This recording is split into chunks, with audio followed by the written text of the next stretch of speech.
Are Medicare Advantage plans really that bad? Have they improved at all over the last 8 years? In 2018, a Health and Human Services Inspector General report using 2016 data first published and publicly acknowledged conflicts of interest in how Medicare Advantage plans operate. This was a previously recognized problem with Medicare Advantage plans, problems that I had been discussing on this channel for years prior. The Inspector General report conclusion was that Medicare Advantage companies, quote, have an incentive to deny pre-authorization of services for beneficiaries and payment providers in order to increase profits. A pre-authorization requirement simply means that your doctor must get permission from your insurance company before they can do a non-urgent or non-emergency procedure. Every Advantage plan requires this pre-approval, or they simply won't pay the medical provider. Now, this is a feature of Medicare Advantage plans that are HMOs and PPOs, but it is not a feature of Original Medicare or a Medicare supplement. Every insurance company has different requirements and forms that the medical provider must use in order to secure pre-authorization approval. Sometimes the procedure or tests recommended by the doctor is delayed, causing significant patient harm when life-threatening illnesses are suspected, or the recommended procedure is modified by the insurance company. For example, maybe they'll tell the doctor that they will approve physical therapy instead of a recommended surgery. Lastly, and of most concern, is when the insurance company simply denies the pre-authorization request, telling your doctor that they will not pay for the recommended procedure. Patients always have the right to appeal the insurance company decision. However, keep in mind that because the Advantage plan replaces Medicare, the patient appeal is to the insurance company, not to Medicare. The Inspector General showed that when a Medicare beneficiary appealed the denial of coverage, 75% of those appeals were successful on the first try. The large success rate indicated that the denials of coverage were likely not based on or adhering to Medicare protocols. Also, only 1% of the people who were denied medical care by the insurance company appealed the insurance company decision. That is an appallingly small number considering the insurance companies are required to inform the patient of the right to appeal and to provide the necessary documentation. This same report also concluded that 56% of all Medicare Advantage plans at the time inappropriately denied care, and 45% did not provide the information that the Medicare recipient needed in order to appeal the decision. They also note something no one else seems to talk about, and that is that the Medicare decided in that same year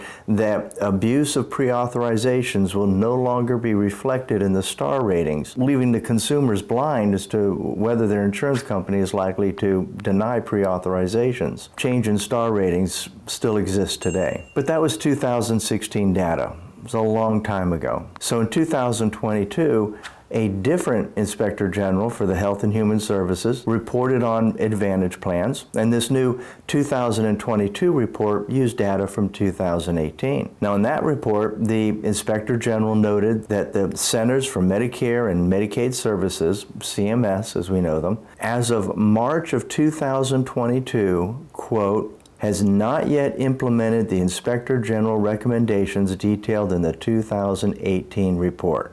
It's only been 4 years, no rush or anything. One thing that this 2022 report highlighted that the previous report did not was the problem of insurance companies denying payments to the medical provider. If you ever wonder why a doctor might decide to stop accepting certain Advantage plans, consider that many insurance companies will approve a procedure and then deny paying the medical provider. Since that report, there have been very public congressional hearings driving home the issues with Medicare Advantage plans that have and are still harming Medicare beneficiaries. Have Medicare Advantage plans improved since then? Well, in this video, I'll have some good news and some bad news for you. And if you're considering a Medicare Advantage plan, you're going to want to see this.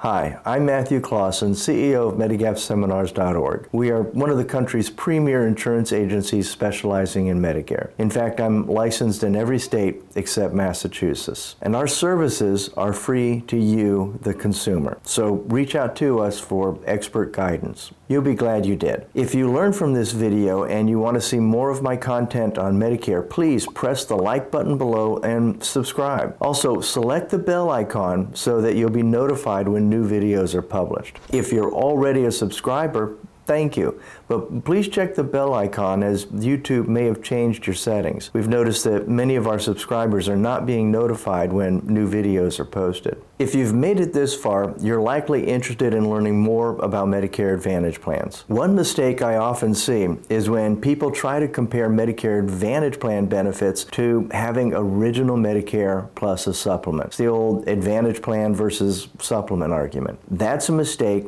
because there is no comparison. An Advantage plan cannot compete with the level of benefits provided by adding a supplement plan to original Medicare. Advantage plans were never meant to compete with original Medicare plus a supplement. They were designed to compete with and provide an alternative to just original Medicare with no supplement. In fact, by law, their benefits are supposed to be the actuarial equivalent to just original Medicare and no supplement. Now, to learn more about this, please see the video that I have linked above my left shoulder. It's titled Medicare Advantage versus Medicare Supplement.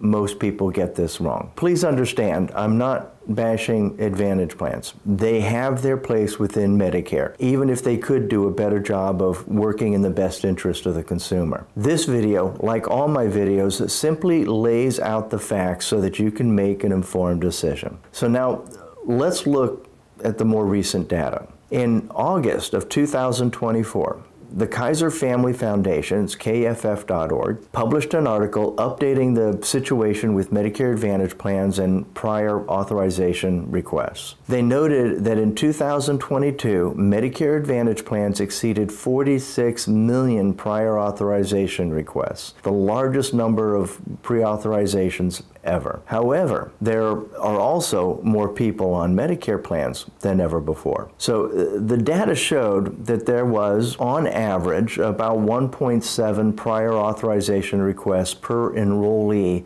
in 2022, which is more than in the previous 2 years, but it's still in line with historical norms. When they looked at the percentage of prior authorizations that resulted in a denial of service, however, it was clear that even more procedures were denied in 2022 than in previous years. 7.4% of all prior authorizations resulted in a denial of service in 2022. And that's a 30% increase over previous years. So despite the Inspector General reports, the insurance companies were doubling down on using prior authorizations to increase profits. And I mentioned that there have been recent congressional hearings on this subject. Those hearings were full of emotion, lots of emotion and political posturing. But to date, there has been no action on the federal level. No new consumer protection laws regarding Medicare. Nothing. But before you lose hope, there's good news, and in just a few moments, I'll also reveal what I believe to be the solution to this problem. It's easy, and we don't need to wait for government action to fix the abuse of prior authorizations. That solution is based on two facts also discussed in this report by the Kaiser Foundation.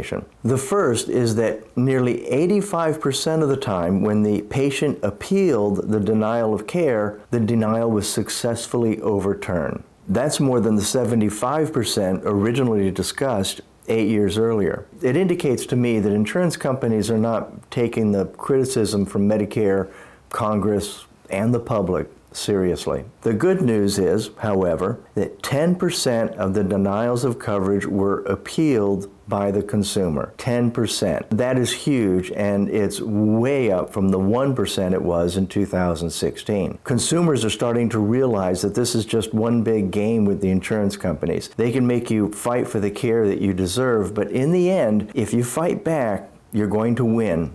and they will lose. Before I talk about how this can be used to totally eliminate the abuse of prior authorizations, I should also note that where the federal government has failed us, many states have stepped in with their own laws regulating prior authorization requests, and CMS itself has a new rule that recently took effect as well. So according to the publication Modern Healthcare, 23 states have enacted more than 43 bills related to prior authorizations in just the past few years, 18 of those bills so far in 2022. Unfortunately, most of these new state laws are very narrowly focused. Some implement an electronic process to make the responding to prior authorizations faster, which is good. Other bills have created an online system so that the prior authorizations and responses don't differ significantly from one insurance company to the other. But you might notice what is missing is anything that directly addresses abuse. I mentioned that CMS has a new rule as well. The new CMS rule requires all government-sponsored health plans to respond to non-urgent pre-approval requests within 7 days and to urgent requests within 72 hours. Insurers also will have to provide a reason, a documentation for why they denied the care for that request, and publicly disclose the data on their decisions. I do believe that that will have a positive impact on reducing abuse. But in my opinion, the biggest data point and most encouraging is that the level of appeals when a patient appeals a denial of coverage has grown from 1% in 2016 to nudging 10% today. Considering that nearly 85% of these denials are overturned on the first appeal, the most effective way that consumers can fight against denials of coverage is to appeal every single one. It will render the insurance company efforts useless. As long as an insurance companies are not allowed to use artificial intelligence to deny approvals, making it very inexpensive, there will be a meaningful cost to manually denying a prior approval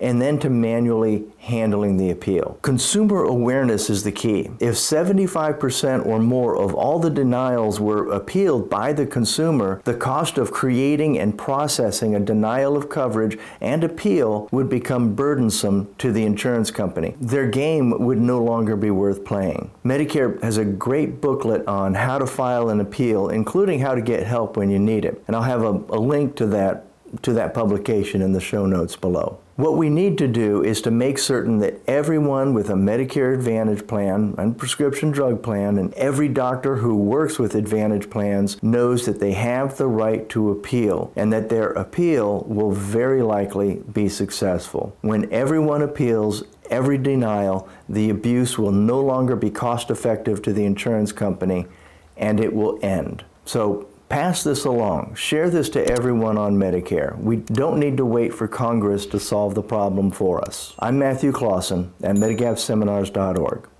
Thank you for watching.